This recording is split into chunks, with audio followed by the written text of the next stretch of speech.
ఒక్కసారి కొమ్మూరి గోల్డ్ కి కాల్ చేయండి. తాకట్లో ఉన్న మీ బంగారాన్ని విడిపించి మార్కెట్ ప్రైస్ కి వాళ్ళు కొనుక్కుని మిగతా డబ్బులు మీకు ఇచ్చేస్తారు. హాయ్, వెల్కమ్ టు మనం టీవీ.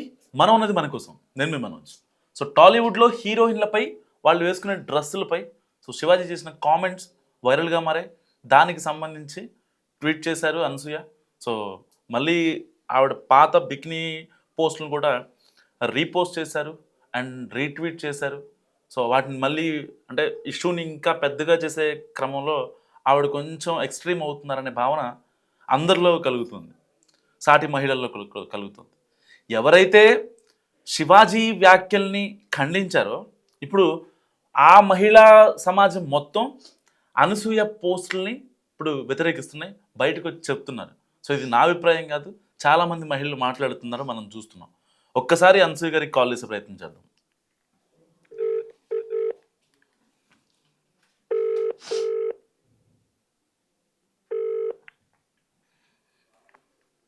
హలో అనసూయ గారు, నేను జర్నలిస్ట్ మనోజ్ మాట్లాడుతున్నాను మనం టీవీ నుంచి.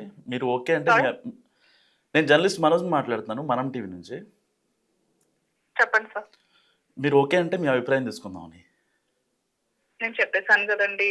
అదే అంటే మేడం, ఇప్పుడు చాలా మంది ఆ రోజున శివాజీని ఎవరైతే వ్యతిరేకించారో మీ రెగ్యులర్ పోస్టుల వల్ల వాళ్ళంతా చెప్పండి.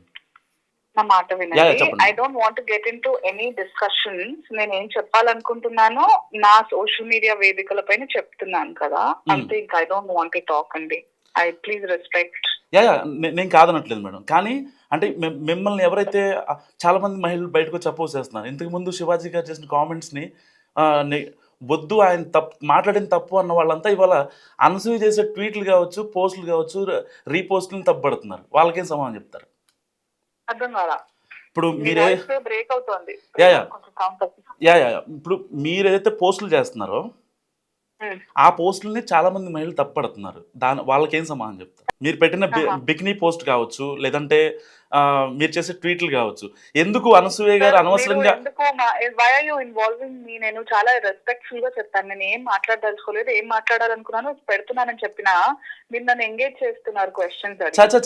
అలా కాదు మేడం, అంటే మీ అభిప్రాయం కోసం మీ అభిప్రాయం. నా అభిప్రాయాలు నేను నా సోషల్ మీడియా వేదికగా చెప్తున్నానని చెప్పాను కదా సార్. అదే అంటే సోషల్ మీడియా వేదికగా చెప్తున్నారు, బట్ ఇలా అయితే చాలా మందికి మీ అభిప్రాయం తెలుస్తుందని ఒక చిన్న ఇదన్నా. ఇదిగోండి, అందరికీ తెలియాలంటే నేను ఇంకా ప్రధానమంత్రి ఎవరో అవ్వాలి, అట్లా కాదు. ఎవరికి రీచ్ అవ్వాలో వాళ్ళకి అవుతాయి కదా. ఓకే ఓకే, అంటే మీరు రీచ్ చేయండి సార్. నేను చెప్పిన వాళ్ళు ఉన్నాయి కదా, మీరు రెస్పాన్సిబుల్ గా మీ వృత్తిని మీరు నిర్వర్తించండి. మరి షూర్గా మేడం, అందుకే మీకు కాల్ చేయడం జరిగింది అండ్ మీ అభిప్రాయం కూడా అందుకోసం అడుగుతున్నాను, ఇంకేం లేదు. అది చెప్పాను. వాట్ ఎవర్ ఈవెన్ అలాంటి మహిళల కోసం కూడా నేను చెప్పాను ఏమనుకుంటున్నాను. ఈ రోజు పోస్ట్ చేశాను, చూసారా?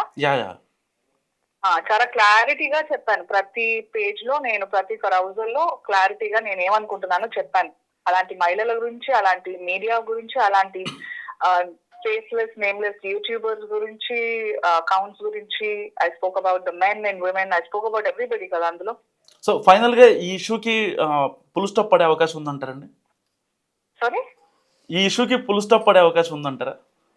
సో విన్నారు కదా, అనసూయ గారితో కాల్ మాట్లాడడం జరిగింది. సో ఆవిడ చెప్పేది అంటే బయటకు వచ్చి మాట్లాడితే చాలామంది మళ్ళీ దీన్ని పెద్ద ఎక్స్ట్రీమ్కి వెళ్ళిపోతుంది, అందరూ ఇది ఒక పెద్ద కాంట్రవర్సీలాగా మారద్దని ఒకే ఒక్క ఉద్దేశంతో మాత్రమే ఆవిడ బయటకు వచ్చి మాట్లాడలేదు. సో ఆవిడ చాలా క్లియర్గా చెప్పారు. సో నేను ఏదున్నా సరే ఇన్స్టాగ్రామ్లో పెడుతున్నాను, అక్కడ ఇటు ట్విట్టర్లో కూడా పోస్ట్ చేస్తున్నానని చెప్పి ఆవిడ చాలా కరాఖండిగా మాట్లాడుతున్నారు. సో అంటే ఆవిడ చెప్పాల్సింది ఏదైతే ఉందో ఈ సోషల్ మీడియా మాధ్యమాల ద్వారా చెప్తున్నారు. ఒకవేళ నిజంగా అందరూ అనుకుంటున్నారు కదా, సో అనసూయ గారు బయటకు వచ్చి మాట్లాడరా, ఎందుకు ఓన్లీ ట్విట్టర్ ఇన్స్టాగ్రామ్లోనే పెడుతున్నారు అని అనుకుంటున్నారు. సో ఒకవేళ నిజంగా ఆవిడ బయటకు వచ్చి మాట్లాడింది అనుకోండి, నిజంగా ఎంత పెద్ద ఇష్యూ అవుతుంది. సో ఇలాంటి ఇష్యూస్ని ఫుల్ స్టాప్ పెట్టడం కోసం మాత్రమే ఆవిడ అభిప్రాయాన్ని ఆవిడ ట్విట్టర్ ఇంకా ఇన్స్టాగ్రామ్ వేదికగా ఆవిడ పెడుతున్నారు. సో అంటే ఒక రకంగా నాకు అనిపించింది, అంటే ఆవిడతో మాట్లాడిన తర్వాత నాకు అనిపించింది ఏంటంటే, సో దీన్ని ఒక ఫుల్ స్టాప్ పెట్టేయాలి, దీన్ని అనవసరంగా దీన్ని ఇలాంటి సెన్సిటివ్ ఇష్యూని ఇంకా ప్రొలాంగ్ చేయకూడదు అనే ఉద్దేశం మాత్రం నాకు చాలా క్రిస్టల్ క్లియర్గా కనపడింది. సో మీరేమనుకుంటున్నారో అనసూయ గారి కాల్ గురించి మస్తు కామెంట్ చేయండి. చూస్తూనే ఉండి మనం టీవీ.